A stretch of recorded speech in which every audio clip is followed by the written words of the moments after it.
pa rin po tayo dito sa Bureau of Internal Revenue Region Quezon City. At syempre, dagsa pa rin po ang tao dahil po sa last day of filing of income tax return. At syempre, para po bigyan tayo ng impormasyon tungkol dyan, makakasama natin JC, ang ating very special guest this morning, sa Attorney Jethro Sabariaga, ang Assistant Regional Director, BIR Quezon City, Officer in Charge, RDO ng Novaliches. Good morning, sir! Good umaga, Attorney.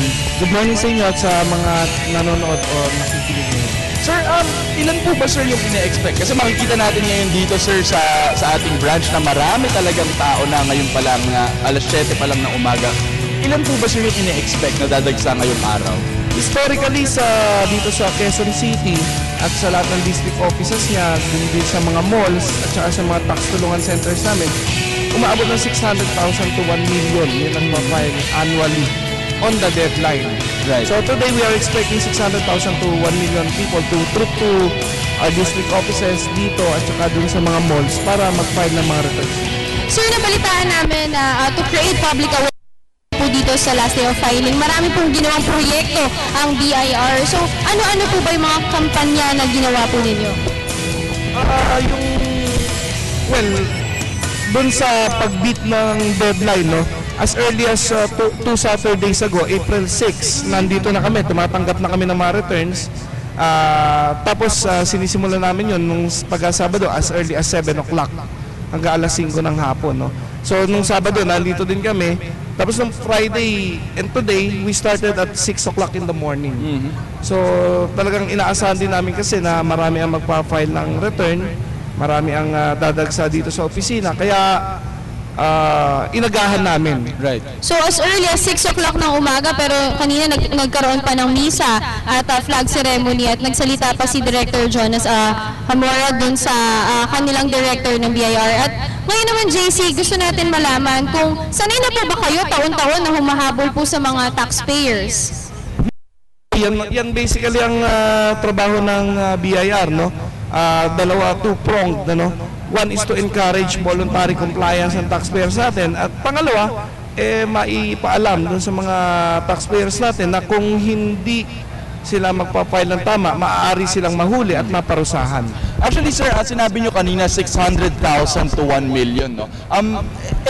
Itong bilang na to, sir, paano to na-distribute sa mga branches natin? Alin po ba yung branch na may pinakamarami na mga taxpayers?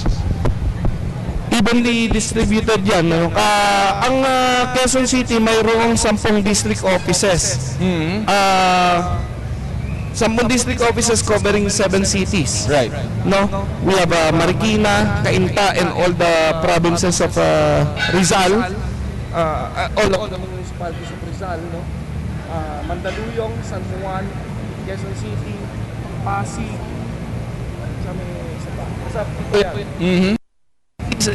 Isang covered ng major cities, major areas ang covered ng Quezon City. So naka-distribute yan, naka-distribute dito sa regional office, doon sa mga district offices, at saka doon sa mga tax tulungan centers natin sa mga malls. Okay. Ayan. So maraming mga filing centers. Actually, Dayan, yun nga, sa dami ng minomonitor ninyo, sir, paano ninyo, sir, nagagawa na masigurado na itong mga taxpayers na ito ay hindi nakakaiwas, no, sa buwis? Or yung sinabi nyo nga, sir, how do you enforce, no, compliance sa ating mga taxpayers? Marami ng parang yun. Mostly ang ginagawa ng administrasyon, ang trust din ng national office, is to make our systems more intelligent. For instance, very simple, yung mga taxpayers natin na mga korporasyon, mga ganyan, mga negosyo, ini-enforce yan na mag-submit sila ng list ng mga pinagbayaran nila ng mga tao o korporasyon. So doon sa pinagbayaran nila, imamatch sa computer yan at titingnan kung i-file mo yan. So in a very simple way, nare-reconcile yung pinagbayaran at saka yung nagbayad. Ayan, JC, alam naman natin na today is the last day of filing of income tax return. Sir, paano naman po yung mga hindi makakapunta ngayon o lalagpas ng 5 o'clock ng hapon? Ano po ba yung mga penalty na makukuha nila? Kung yung ipapile nila na return ay may income tax due, they will be imposed of course, the basic tax na dapat nila bayaran, the 25% surcharge, tapos yung 20% na 20% per annum. So kung kailan sila magpa-file, number of days divided by 360 times 20%, at saka administrative penalties. Ngayon, kung no payment return yan at may obligasyon lang silang mag-file ng ITR ayon sa batas, they will be imposed the administrative penalties. Actually, alam mo, Dayan, yung sa penalties na ito, kasi hindi lang alam ng mga tao na kailangan pala ngayon magpo-file, no? Ito pala yung mga kailangan nilang bayaran. Meron ba kayo, sir, efforts, no, para masigurado na informed din, sir, yung ating mga taxpayers tungkol doon sa mga kailangan nilang bayaran and when they are due? Every Friday, unang-una sa lahat ng mga district offices natin, meron tayong taxpayer awareness campaign. So lahat ng mga nagre-release ng mga bagong taxpayer, mga bagong negosyo, ini-encourage at nire-require namin na magpunta doon. Yung mga ibang taxpayers natin, welcome them mag-attend ng seminar na yun. Ano? So yun, continuous activity namin yun. Libre po ito, no? Yes. Pwede kayong pumunta ng walk-in. Doon itinuturo paano pag-file ng mga monthly returns mo, income tax returns. Yan. So, iniimbita din namin kayo. Lalo na sa JC. Ayan. Sir, Kasi yun yung sinasabi namin, ano, maraming tao parang nagre-rely, sinasabi nila, nagre-rely sila sa accountant nila para Tama, gumawa sir. nitong mga bagay nito. Pero dapat maintindihan naman natin na this is our primary responsibility as a citizen. Tayo unang-unang may responsibilidad dito. Kung may makakasuhan unang-una, tayo yun. Hindi natin yung pwede accountant, ituro sa no? accountant natin. Kasi yan, responsibilidad natin sa batas, dapat alam natin yan.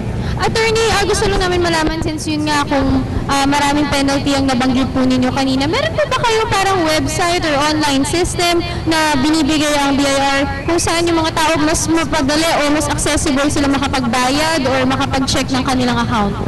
Yung ini-encourage natin ngayon, yung e-filing and payment system. Lahat ng tao actually welcome na gumamit nito. Pero ang required dito ngayon is yung mga nagbibid sa gobyerno. So yung mga papasok sa bidding sa gobyerno, required na sila na maging e-filer and payer. Ano ibig sabihin nito? Ibig sabihin nito, magta-transact lang sila online and they will just authorize their banks to make the payment based on the returns that they made. So yun yung very convenient po yun. So yung mga sabihin naman natin ng mga taxpayers, yung may access naman sa internet, they should avail of this facility. Para ano, kasi yan din, marami ng interactive forms dyan, automatically nagko-compute ang forms. Ayan, so paalala lang po natin ulit sa ating mga viewers, JC, na ngayon po ang huling araw ng pagpa-file ng income tax return. Maaari po silang bumisita sa mga branches or filing centers. At JC, importante ito, lalo na nasabi nga ni Sir na maraming proyekto ang BIR at napakaganda ang programa nila. Lalo na dapat mag-enroll sila dun sa online system na sinasabi ni Sir. Actually, nagustuhan ko din yung tax awareness campaign kung saan merong seminar, no, mismo para sa ating mga magbabayad ng buwis. So, sana yung mga kababayan natin, they really take advantage of this, no, at talagang puntahan nila ito. Sir, meron ba tayong message, no, huling paalala sa ating mga taxpayers? Ate, meron lang ano, kasi as early as February, may tax campaign season na. No? Right, sir. At syempre, ito yung team ng BIR ngayon, ng buong, yung I Love Philippines, I Pay Taxes Correct. No, yan yung drive ng BIR. So as early as February, nagka-campaign kami, meron kaming big launch na ginanap all over the Philippines yan, iba-ibang region. So tapos, nagpapasalamat din kami sa media sa pagbibigay ng atensyon dito sa tax filing. Kasi ultimately, gusto natin na yung mga kababayan natin malaman yung obligasyon nila under the law na magbayad and mag-file on time and magbayad ng tama. At syempre, JC, speaking of campaign, naku, hindi rin papahuli ang BIR sa kanilang jingle. Kaya makakasama natin this morning sa Attorney Elmer Carolino, kung saan siya po ang kumanta at bibigyan niya tayo ng pakonting sample ng jingle ng BIR. Ano po yun? Sir, Good morning po, sir. Pasensya na kayo. bigyan po na kami ng pakonting sample dun sa jingle po ninyo. Pwede sabayan ko na lang Okay, yan. sabayan. Sige po, ngayon na po. Ayan, narinig natin ngayon ang jingle ng BIR. Taxpayers natin dyan na magbayad na. Love the Philippines, I pay my taxes correctly. We could do the same as me. It's the lifeblood of the authority. Ayan, so napakaganda po sa Pay your taxes correctly. Your taxes are